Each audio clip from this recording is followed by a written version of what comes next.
Hello दोस्तों, कैसे हैं आप सब? आशा करता हूँ कि आप अच्छे होंगे और अपनी पढ़ाई को निरंतर जारी रख पा रहे होंगे।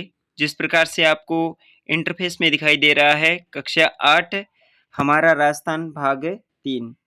जी हाँ, ये वो पाठ्य पुस्तक है जो कि हमारे नए संस्करण नए स्तर 2026 में स्कूली पाठ्यक्रम जो कि कक्षा 8 के आरबीएसई मूल पाठ्य पुस्तकों में से एक है, जो बिल्कुल ही अपडेट किताब है। इससे पहले इस चैनल के माध्यम से हमने हमारा राजस्थान भाग 1 को पढ़ा है, जो कि कक्षा 6 की मूल पाठ्य पुस्तक थी।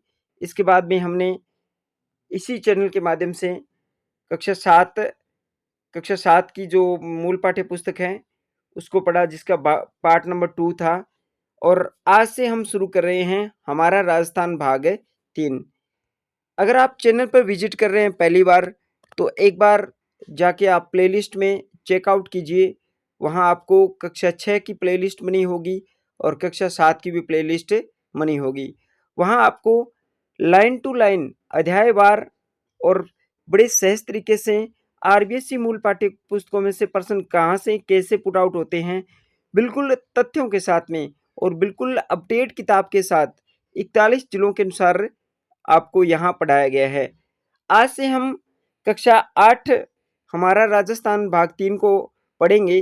इसके अध्याय को पढ़ेंगे बढ़िया तरीके से, और जो भी इस हमारा राजस्थान भाग 3 के जो मुख्य अध्याय होंगे, उन सभी अध्यायों को पढ़ने वाले हैं।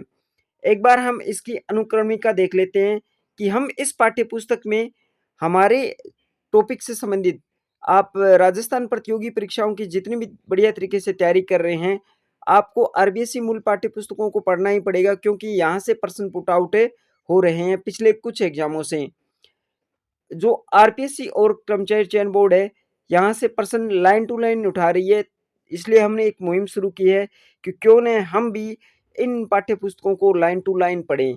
इसी थीम को आगे बढ़ाते हुए इससे पहले हमने कक्षा 6 को बढ़िया तरीके से पढ़ा, इसके बाद में कक्षा 7 को पढ़ा, और आज हम कक्षा 8 के अध्याय नंबर 1 को पढ़ेंगे। अध्याय का नाम है 18वीं सदी का राजस्थान। इसके बाद पढ़ने वाले हैं 1857 का स्वतंत्रता संग्राम और राजस्थान। आप राजस्थान प्रतियोगी परीक्षाओं की तैयारी कर रहे हैं, तो ये जो आपको अनुक्रमिका में जो भी टॉपिक दिखाई दे रहे हैं, ये आपके कहीं न कहीं सिलेबस में हूबहू जुड़े हुए हैं। जिसमें हम पढ़ेंगे आधुनिक राजस्थान का निर्माण, जनसंख्या बिल्कुल अपडेट आंकड़ों के अनुसार, उद्योग बिल्कुल अपडेट आंकड़ों के अनुसार 2026 के नए जो आंकड़े हैं ना, उसके आधार पर पढ़ने वाले हैं। परिवहन और पर्यटन, विकास योजनाएं, जन जागरण और सामाजिक सुधार और राजकीय प्रयास। और इसके बाद में पढ़ेंगे ग्रामीण व शहरी प्रशासन, जैसे कि हम जो पंचायत समिति है, ग्राम पंचायत है, ये कहीं न कहीं आपके टॉपिक ज़रूर लगता है। और राजस्थान में कला व संस्कृति, जो कि बहुत ही शानदार सेशन रहने वाला है। तो आज आज से हम इस अध्याय नंबर 1 को पढ़ रहे हैं। हम इन अध्यायों को कंटिन्यू पढ़ रहे हैं, एक दिन भी स्किप नहीं करना है। अगर आप आरपीएससी की मूल पाठ्य पुस्तकों को पढ़ते हैं, तो आपके जो भी राजस्थान जीके से संबंधित वेटेज है, वो क्लियर होने के पूरे चांसेज है, और यहाँ से प्रश्न पुट आउट भी होते हैं। हम बढ़िया सहज तरीके से पढ़ेंगे। चैनल पर विजिट कर रहे हैं तो चैनल को जरूर सब्सक्राइब करके रखिएगा, क्योंकि यहाँ मिलने वाला जो कंटेंट है वो आपके बिल्कुल ही पाठ्यक्रम के अनुसार रहेगा। और यहाँ आरबीएससी की जो मूल पाठ्य पुस्तकें हैं, उसे लाइन टू लाइन पढ़ाने का भरपूर प्रयास किया जा रहा है। तो आप भी हमारे इस मुहिम के साथ में जुड़िए और चैनल को सब्सक्राइब करके रखिए। आज का टॉपिक है हमारा 18वीं सदी का राजस्थान। तो चलिए शुरुआत करते हैं आज के पहले अध्याय की, 8वीं कक्षा के हमारा राजस्थान भाग 3 के। हमारा टॉपिक है 18वीं सदी का राजस्थान। जैसे कि हमने पिछले कुछ वीडियो में और कक्षा 6 और 7 को पढ़ा है, उसी तरीके से हम कक्षा 8 को भी पढ़ेंगे। इसके बाद में कक्षा 9 को, इसके बाद में कक्षा 10 को भी पढ़ने वाले हैं। वो भी लाइन टू लाइन, और जो तथ्य बनते हैं उसे आप नोट डाउन करते चलिएगा। मराठा शक्ति को सर्वप्रथम शिवाजी ने संगठित किया। औरंगजेब की मृत्यु के पश्चात मराठा शक्ति ने उत्तर भारत में विस्तार की नीति अपनाई, जिससे वे मालवा व गुजरात के आक्रमण करने लगे। मराठों का मालवा और गुजरात पर आक्रमण राजस्थानी शासकों के लिए चिंता का विषय बन गया था। राजस्थान में सर्वप्रथम प्रश्न बनेगा यहाँ से, राजस्थान में सर्वप्रथम 1711 में मराठों ने मेवाड़ में प्रवेश किया। प्रश्न बनेगा कि राजस्थान में मराठों ने कब प्रवेश किया। मराठों ने मेवाड़ में प्रवेश किया था। कब किया था? 1711 में। ऐसे ऐसे पढ़ते चलेंगे ताकि आपके प्रश्न साथ साथ में क्लास में याद हो जाए। 1720 में पेशवा बाजीराव ने मराठा ध्वज अटक से कटक तक फहराने का लक्ष्य निर्धारित किया, अतः उत्तरी भारत की ओर मराठा अग्रसर होने लगे। 1726 में मराठों ने कोटा बूंदी पर आक्रमण किया। कोटा बूंदी पर आक्रमण कब किया? पर्सन जो कर्मचारी चयन बोर्ड है वो लाइन टू लाइन उठा रहा है। आपने लेब असिस्टेंट के एग्जाम में देखा होगा, हाल ही में कुछ ऐसे एग्जाम हुए हैं जिसमें पर्सन आरबीएससी की मूल पाठ्य पुस्तकों से लाइन टू लाइन आ रहे, एक भी शब्द है वो इधर से उधर नहीं किया है, line to line person put out किए जा रहे हैं। तो हम इन प्रश्नों को लाइन टू लाइन पढ़ने का प्रयास कर रहे हैं। तो आप भी हमारे इस मुहिम के साथ में जुड़िए और चैनल को सब्सक्राइब करके रखिए। आगे बढ़ते हैं। 1726 में मराठों ने कोटा बूंदी पर आक्रमण किए। इसके पश्चात 1728 में डूंगरपुर बांसवाड़े के शासकों ने खिराज देना स्वीकार किया। 22 अप्रैल 1734 में मराठों ने बूंदी के शासक बुद्ध सिंह को पुनः वहां का शासक बना दिया। यह मराठों का राजस्थान की राजनीति में प्रथम हस्तक्षेप था। कौन सा? मराठों ने बूंदी के शासक बुद्ध सिंह को जो 1734 में 22 अप्रैल 1734 को जो मराठों के बूंदी के शासक बुद्ध सिंह को पुनः शासक बनाया गया। ये राजस्थान में मराठों की पहली जो सेन थी राजनीति में। इससे यहाँ के शासक भयभीत होने लगे। उन्होंने मराठों के विरुद्ध कोई ठोस नीति बनाने का निर्णय लिया। अब ये जो प्रश्न बन रहा है ये मोस्ट इम्पोर्टेंट है, बहुत ज्यादा प्रश्न यहाँ से पुट आउट बहुत बार हुए हैं। हुडा सम्मेलन के बारे में पढ़ेंगे। हुडा सम्मेलन से संबंधित प्रश्न बहुत बार एग्जाम में आए हैं, तो आप इसे बढ़िया तरीके से नोट डाउन करते चलिएगा। राजस्थान के राजपूत राजाओं ने मराठों की बढ़ती शक्ति को रोकने के लिए 17 जुलाई 1734 को हुरडा जो कि भीलवाड़ा में एक सम्मेलन हुआ, इसकी अध्यक्षता मेवाड़ के शासक जगत सिंह द्वितीय ने की थी। प्रश्न बनेगा हुरडा सम्मेलन कब हुआ था? तो वो हुआ था 17 जुलाई 1734 में। हुरडा है कहाँ? भीलवाड़ा में। इसके बाद में हुरडा सम्मेलन की अध्यक्षता किसने की थी? मेवाड़ के महाराणा जगत सिंह द्वितीय ने। 3 प्रश्न 2 लाइनों से बढ़ रहे हैं। देखिए ये कितना शानदार कंटेंट है। आप बड़े बड़े ग्रंथ पढ़ते हो, नई नई गाइडें पढ़ते हो, इससे अच्छा है कि आप हमारे चैनल से जुड़िए और हम आपको यहाँ से याद करवाते चलेंगे। सबसे पहले पढ़ते हैं हुरडा सम्मेलन कब हुआ? 1734 में। 17 जुलाई 1734 को। हुरडा है कहाँ? भीलवाड़ा में। इसके बाद में इसकी हुरडा सम्मेलन की अध्यक्षता किसने की थी? तो महाराणा जगत सिंह द्वितीय ने की थी। आशा करता हूं कि ये तीनों प्रश्न आपको याद हो गए होंगे। अब आगे बढ़ते हैं। इससे आमेर के शासक जयसिंह, सवाई जयसिंह, जोधपुर के शासक अभय सिंह, नागौर के भगत सिंह, इसके बाद में कोटा के महाराज दुलजु साल आदि शासकों ने भाग लिया। हुरडा सम्मेलन में किस किस शासकों ने भाग लिया था? प्रश्न बनेगा सीधा ही, निम्न में से हुरडा सम्मेलन में भाग नहीं लिया। आमेर के सवाई जय सिंह ने तो भाग लिया था, जोधपुर के अभय सिंह ने भाग लिया, नागौर से भगत सिंह, कोटा के महाराज दुर्जर साल आदि शासकों ने भाग लिया। इस सम्मेलन में एक अहदनामा तैयार किया गया जिसमें यह निश्चय किया गया कि सभी एक साथ एक दूसरे के साथ मिलकर रहेंगे। एक का शत्रु दूसरे का मित्र और दूसरे का शत्रु दूसरे का मित्र होगा। कोई भी नई योजना सभी मिलकर निश्चय करेंगे। वर्षा ऋतु के पश्चात रामपुरा में सभी एकत्र हुए, किंतु ये सभी शर्तें कागज तक ही सीमित रह गई क्योंकि इसमें कोई पालना नहीं की गई। राजपूत शासक जाति, भाषा, रीति रिवाज, परंपरा की दृष्टि से समान थे, फिर भी इसमें एकता का अभाव था। आमेर के सवाई जयसिंह की उदासीनता, देखिए कितना शानदार सेशन है।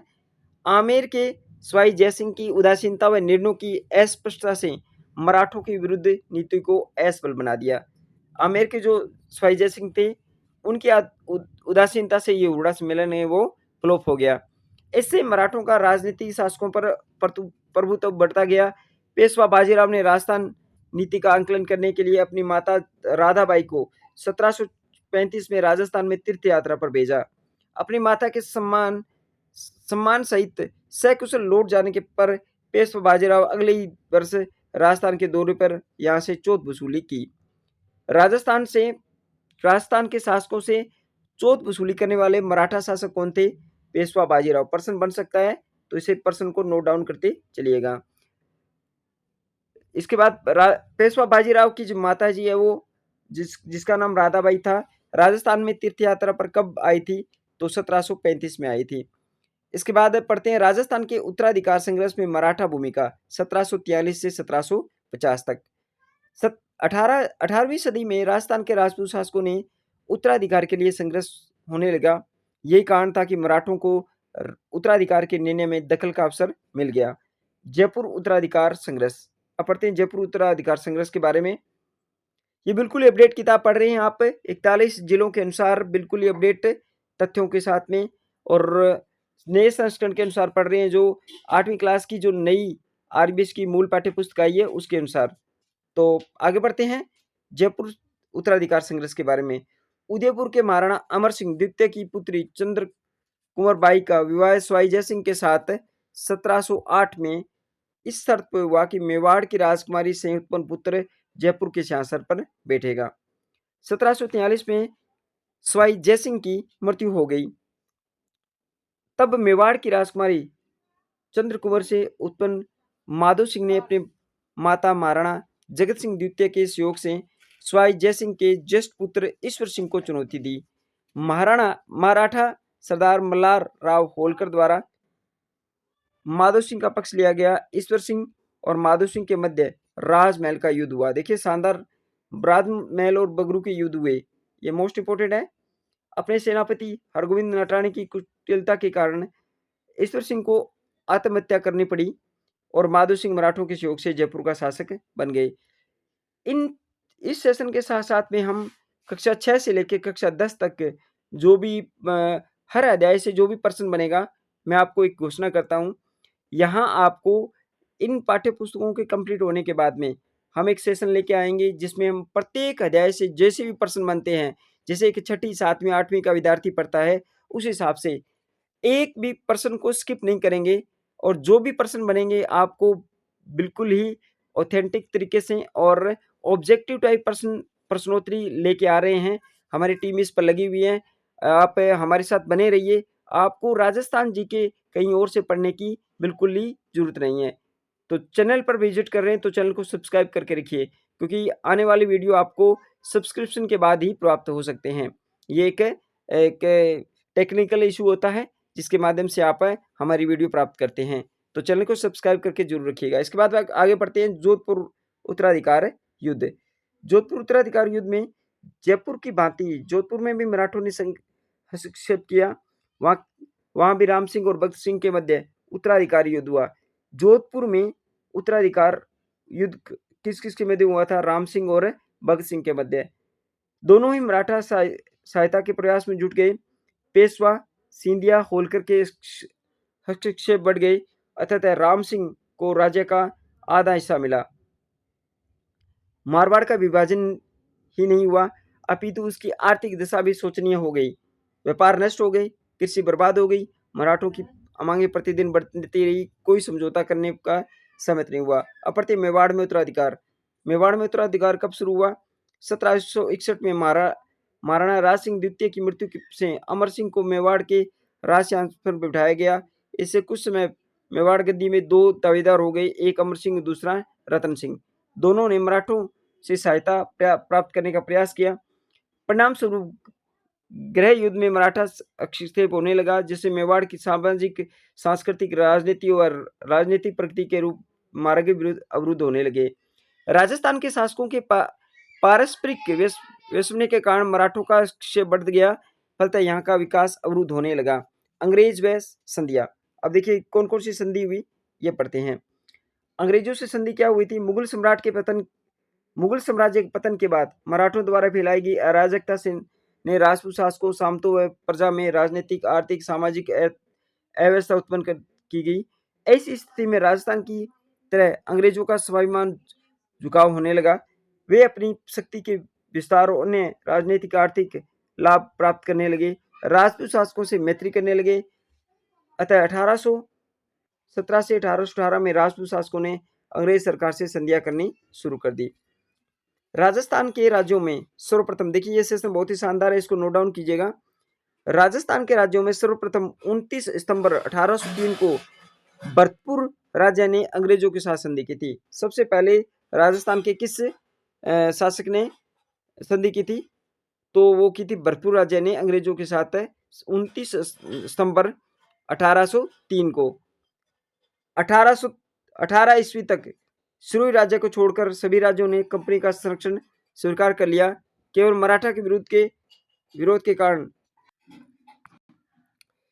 केवल मारवाड़ के विरोध के कारण सिरोही से तत्काल संधि नहीं घोषित की एवं 1823 में संधि पर हस्ताक्षर हुए। इस प्रकार अल्प समय में ही संपूर्ण राजस्थान अंग्रेजों के संरक्षण में आ गया। संधियों के परिणाम क्या रहे वो पढ़ते हैं।